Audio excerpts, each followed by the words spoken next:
From fiery disasters to quirky innovations, we have seen it all. Some of them are unforgettable, unusual, and sometimes downright bizarre. Whether it's cars that turned into anchors or electric dreams gone wrong, I present you some of the worst cars ever made.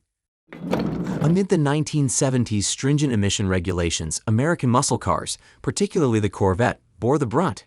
California, with its stricter rules, forced the 1980 Corvette to trade its 350 cubic inch engine for a feeble 305 V8, delivering a mere 180 horsepower. This Californian model also grappled with a lackluster 3-speed automatic transmission, sapping any remaining torque. The result was an acceleration akin to a stylish Vespa, a far cry from the Corvette's swaggering reputation. These times marked a low point in the Corvette's history. Even Ferrari, known for perfection, stumbled with its first Mondial. This 2+2 coupe, sharing the 308 chassis, boasted a mere 214 horsepower from its transversely mounted V8. Yet, the real nemesis was its temperamental transistor-based electronics, plagued by glitches. Entire systems often failed, accompanied by the ominous scent of burnt wiring. Factory-authorized service felt more like extortion, and the Mondial's image suffered as one of the affordable Ferraris, within reach of modestly successful folks. Over time, the Mondial redeemed itself from its rocky beginnings.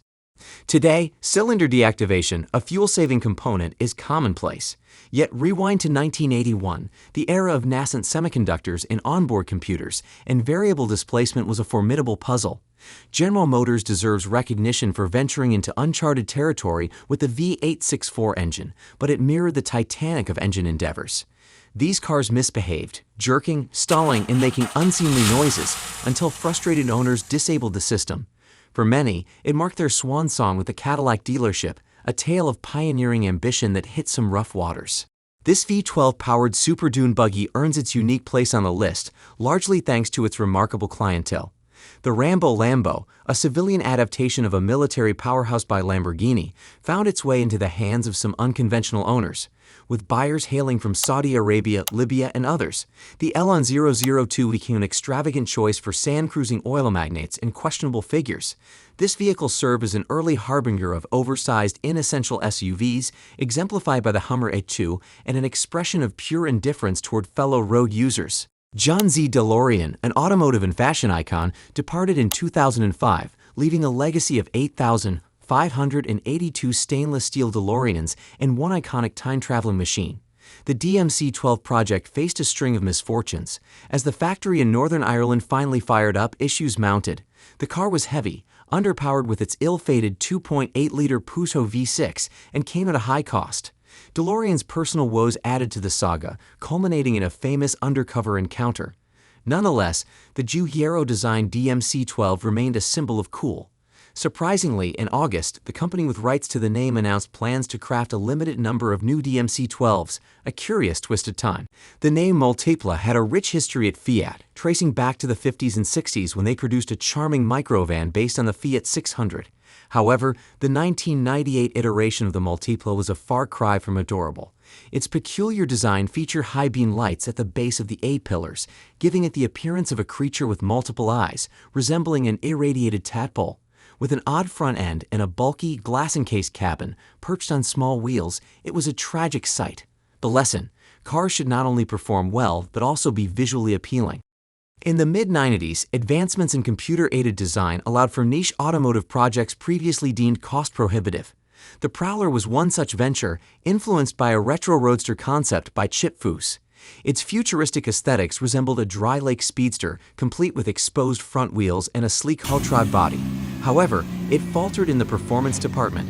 Chrysler's cost-saving measures led to a standard 3.5-liter V6 engine producing just 250 horsepower.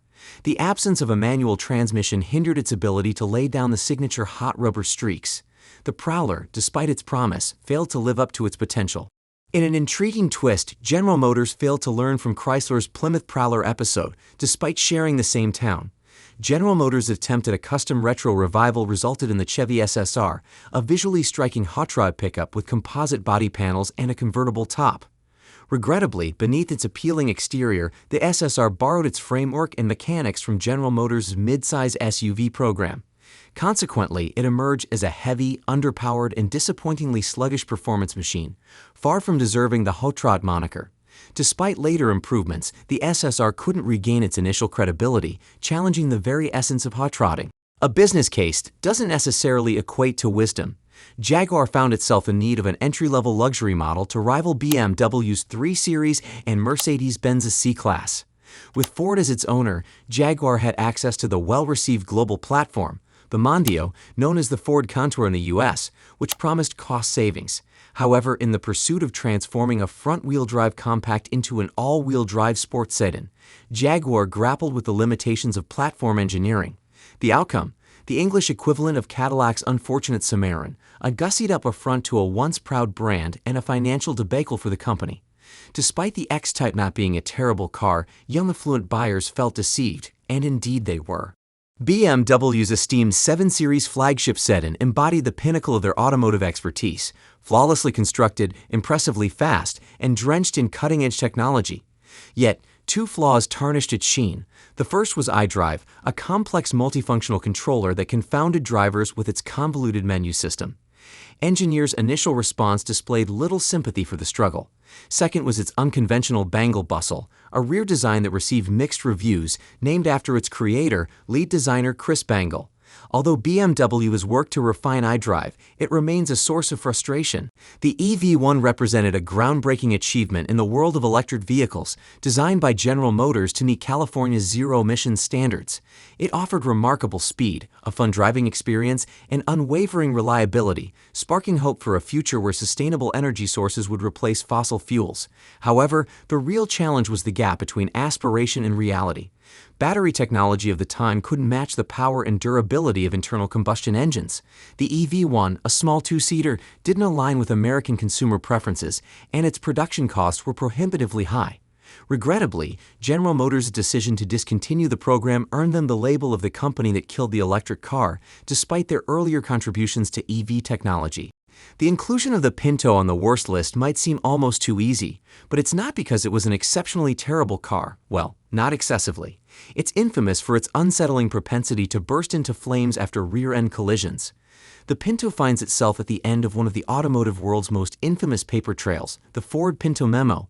This document coldly weighs the expense of reinforcing the car's rear end, $121 million, against the potential compensation for victims, $50 million. The verdict? Let them burn. Designed to conquer both land and water, was the post-war heir to the Schwimmwagen. While often criticized for being a mediocre car and a lackluster boat, it had its own quirky appeal. It displayed decent land agility and fair water maneuverability, albeit at a sluggish 7-mile-per-hour max speed. Its major shortcoming was a lack of waterproofing, relying on a bilge pump to contend with leaks. Still, many of the nearly 4,000 units made from 1961 to 1968 remain in operation, with one recently serving as a water taxi during UK floods.